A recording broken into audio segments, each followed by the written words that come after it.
Everyone is asking me to make the Zucchini Cottage Cheese Fritters, and it is no wonder why. They are simply irresistible.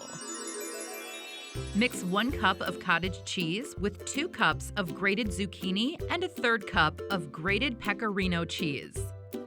Then add 2 eggs, a 1/4 cup of almond flour or breadcrumbs, 2 chopped scallions, and a teaspoon of Italian herb blend and season with salt and pepper to taste.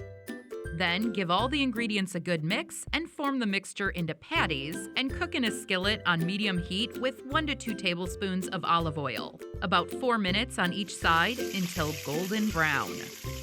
These zucchini cottage cheese fritters are protein-rich, low in carbs, and super tasty. Yum. Serve them with a dollop of sour cream for a delicious touch. If you liked this zucchini and cottage cheese recipe, check out also this deliciously crispy pan-fried zucchini recipe here.